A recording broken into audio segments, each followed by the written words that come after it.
గుండెపోటు అంటే చాతంతా పట్టేసినట్టుగా ఉండి మీదెవరో కూర్చున్నంత బరువుగా ఉంటుందని, నొప్పి భుజాల్లోకి వీపులోకి పాకుతుందని, దవడ ఎముక బిగుసుకుపోతుందని, ఊపిరి అందక ఆయాసంతో ఒళ్లంతా చెమటలు కమ్మేస్తాయని అనుకుంటారు.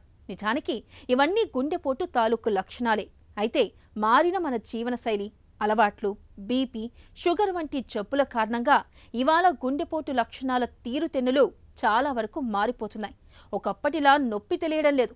ఎలాంటి లక్షణాలు లేకుండానే గుండెపోటు విరుచుకుపడుతుంది.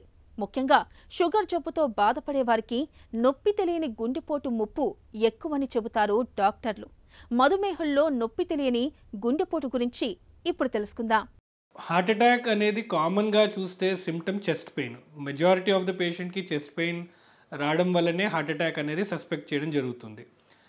ఈ పెయిన్ అనేది రావడానికి పెయిన్ అనేది నరాల ద్వారా ఆ సెన్సేషన్ ఫీలింగ్ బ్రెయిన్ వరకు చేరుతుంది. సో నరాల పనితీరు కరెక్ట్గా ఉంటే పెయిన్ అనేది ఎక్స్పీరియన్స్ చేయడానికి కూడా వీలవుతుంది.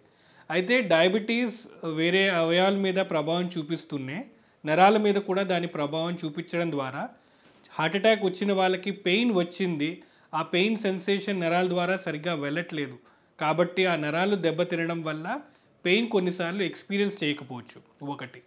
రెండోది, అలాగే ఆ పెయిన్ సెన్సేషన్ కూడా యాక్చువల్ పెయిన్లా కాకుండా వేరే అన్యూజువల్ సిమ్టమ్లా కూడా వాళ్ళు పర్సీవ్ చేసే అవకాశం ఉంది.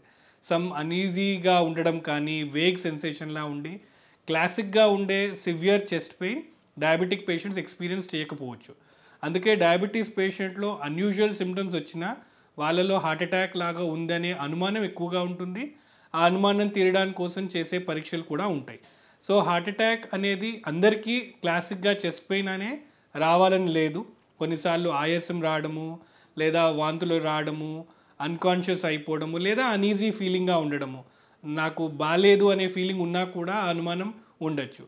సో ఎవరికైతే డయాబెటీస్ ఉన్న వాళ్ళల్లో హార్ట్ అటాక్ వచ్చే రిస్క్ పెరుగుతుంది కాబట్టి వాళ్ళలో అనుమానం కూడా ఎక్కువగా ఉంటుంది. అండ్ అనుమానంకి తగ్గట్టు పరీక్షలు చేసి ఆ ప్రాబ్లమ్ని మనం నిర్ధారించాల్సిన అవసరం ఉంటుంది.